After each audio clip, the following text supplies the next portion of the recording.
कर्पूरगौरं करुणावतारं संसारसारं भुजगेन्द्रहारं सदा वसन्तं हृदयारविन्दे भवं भवानी सहितं नमामि। हेलो दोस्तों, स्वागत है आप सबका अपना चैनल टेंथ मस्ती में। मैं हूं सुखदेव कुमार। आज आप क्लास 10th का संस्कृत विषय पढ़ेंगे। पाठ का नाम है पाटलिपुत्र वैभवम और पाठ संख्या है द्वितीय। जैसा कि आप देख रहे हैं, द्वितीय पाठ है पाटलिपुत्र वैभवम। पाटलिपुत्र का वैभव, पाटलिपुत्र की सुंदरता, पाटलिपुत्र की सुषमा, पाटलिपुत्र की ख्याति, माने पटना के वैभव के बारे में, इसकी समृद्धि के बारे में इस पाठ में हम लोग पढ़ेंगे। तो चलिए पाठ की शुरुआत करते हैं। बिहार राज्यस्य राजधानी नगरम पाटलिपुत्रम सर्वेषु कालेषु महत्वम धारयत। बिहार राज्य का राजधानी नगर पाटलिपुत्र सभी समयों में महत्व धारण करता है, चाहे रखता है। अस्य इतिहास सार्ध सहस्त्रद्वय वर्ष परिमिता वर्तते। इसका इतिहास 2500 वर्ष अर्थात 2500 वर्ष पुराना है। अत्र धार्मिक क्षेत्रम, उद्योग क्षेत्रम, राजनीतिक क्षेत्रम, उद्योग क्षेत्रम च विशेषेण ध्यान आकर्षकम। यह विशेष रूप से धार्मिक क्षेत्र, राजनीतिक क्षेत्र और उद्योग क्षेत्र में लोगों के ध्यान को आकर्षित करता है। वैदेशिका यात्रिना मेगास्थनीज फाहियान ह्वेनसांग इत्सिंग प्रभृत्या पाटलिपुत्रस्य वर्णनं स्वस्व संस्मरण ग्रंथेषु चक्रु। विदेशी यात्री मेगास्थनीज फाहियान ह्वेनसांग इत्सिंग प्रभृत्या पाटलिपुत्र का वर्णन अपने अपने संस्मरण ग्रंथों में किया। पाठेऽस्मिन् पाटलिपुत्र वैभवस्य सामान्य परिचयो वर्तते। इस पाठ में पाटलिपुत्र के वैभव का सामान्य परिचय है। तो चलिए आगे पढ़ते हैं। प्राचीनेषु भारतीयेषु नगरेष्वन्यतम पाटलिपुत्रम अनुगंगम वसुचित्रम महानगरम बभूवा। प्राचीन भारतीय नगरों में पाटलिपुत्र गंगा नदी के किनारे बसा हुआ एक महानगर हुआ। तद विषय दामोदर गुप्तो नाम कवि कूटनीमताख्ये काव्ये कथयति। इसके विषय में दामोदर गुप्त नामक कवि कूटनीमताख्य काव्य में कहते हैं। क्या कहते हैं, ध्यान से सुनेंगे। अस्ति महितल तिलकम सरस्वती कुलगृहम महानगरम नामना पाटलिपुत्रम परिभूत पुरंदर स्थानम। यह पाटलिपुत्र जो है पृथ्वी के तिलक के समान, सरस्वती के कुलगृह के समान और इंद्र के स्थान के समान अर्थात इंद्रासन के समान सुंदर है। तो चलिए आगे पढ़ते हैं। इतिहासे श्रूयते यत् गंगया तीरे बुद्धकाले पाटलिग्राम स्थित आसीत्। इतिहास में सुना जाता है कि यह गंगा नदी के किनारे बुद्ध काल में पाटलिग्राम स्थित था। यत्र च भगवान बुद्ध बहुकृत्वा समागता। यहाँ पर भगवान बुद्ध बहुत बार आए। तेन कथितमासीत् यद्य ग्रामोऽयं महानगरम भविष्यति। यह कहते थे कि यह गांव महानगर होगा, किंतु कलहस्य अग्निदाहस्य जलपुरस्य च भयात् सर्वदा आक्रांतम भविष्यति। किंतु वे कहते थे कि यह कलह से, अग्निदाह से माने आग लगने से, जलपुरस्य अर्थात बाढ़ से हमेशा भयभीत रहेगा। कालांतरेण पाटलिग्राम एव पाटलिपुत्रम इति कथिता। कुछ समय के बाद, कुछ कालों के बाद यह पाटलिग्राम ही पाटलिपुत्र कहा जाने लगा। चंद्रगुप्त मौर्यस्य काले अस्य नगरस्य शोभा रक्षा व्यवस्था च अत्य उत्कृष्टासीदिति यूनान राजदूतः मेगास्थनीज स्वयं संस्मरणेषु निरूपयति। चंद्रगुप्त मौर्य के समय में इस नगर की शोभा और रक्षा व्यवस्था अति उत्कृष्ट थी।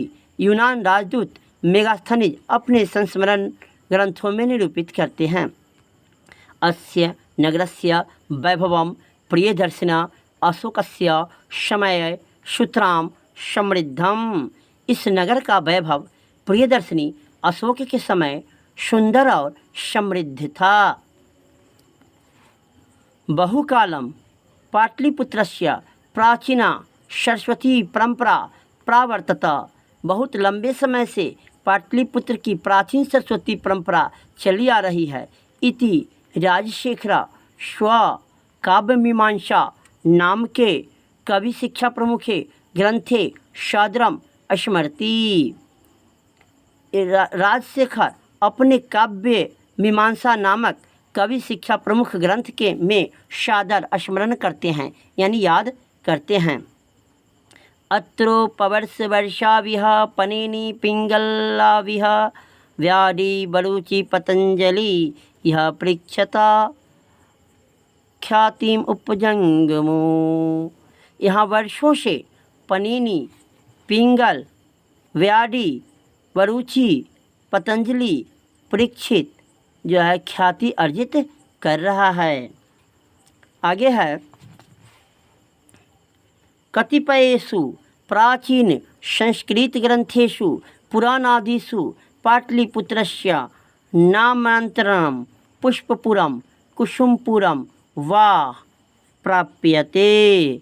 कई जो है प्राचीन ग्रंथों, संस्कृत ग्रंथों और पुराणों में पाटलिपुत्र का अन्य नाम यानी दूसरा नाम पुष्पपुर या कुसुमपुर प्राप्त होते हैं।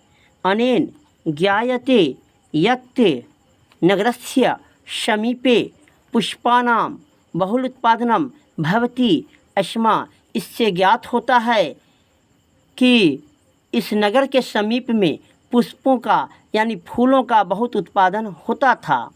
पाटलिपुत्रम इति शब्दोऽपि पाटल पुष्पानां पुतलिक रचनामश्रित्य प्रचलिता। पाटलिपुत्र शब्द भी पाटल पुष्पों अर्थात गुलाब के फूलों की पुतली की रचना से प्रचलित है। शरत्काले नगरे अस्मिन् कौमुदी महोत्सव इति महान समारोह गुप्तवंश शासन काले अतीव प्रचलिता। शरत काल में यानी शरद ऋतु में इस नगर में कौमुदी महोत्सव नामक एक महान समारोह जो गुप्त वंश के शासन काल से अति प्रचलित है। अत्र सर्वे जना आनंदमग्ना अभुवन। वहाँ पर सभी लोग आनंदमग्न रहते हैं, माने खुशी पूर्वक रहते हैं। संप्रति दुर्गा पूजा अवसरे तादृशा एवं समारोह दृश्यते। आजकल दुर्गा पूजा के अवसर पर ऐसे दृश्य जो है देखे जाते हैं। आगे है कालचक्रवशाद यद्यपि मध्यकाले पाटलिपुत्रम वर्षसहस्र परिमितम जीर्णताम मन्वभूतः। कालचक्र के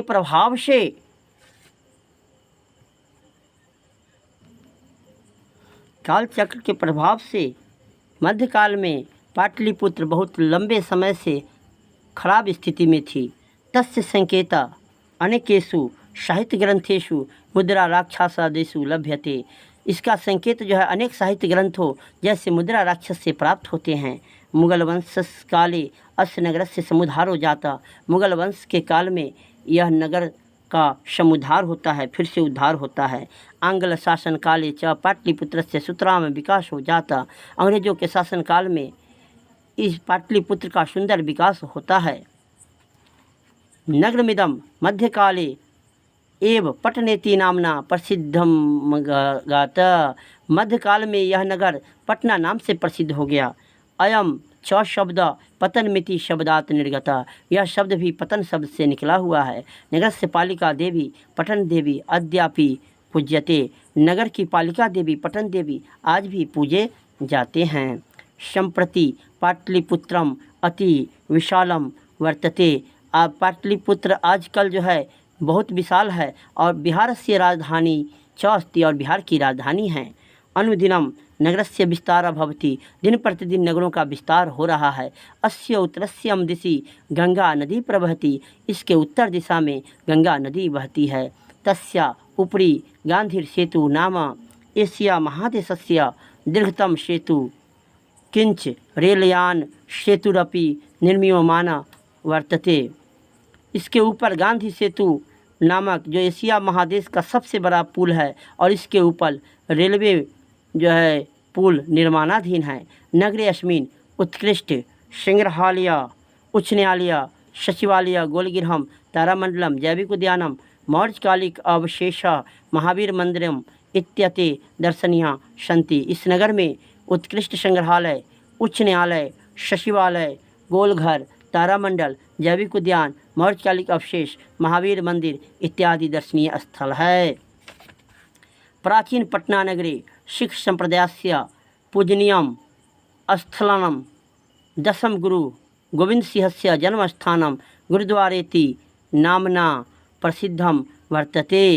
प्राचीन पटना नगर में सिख संप्रदाय के पूजनीय स्थल दशम गुरु गोविंद सिंह जी का जन्म स्थान है, जो गुरुद्वारा नाम से प्रसिद्ध है।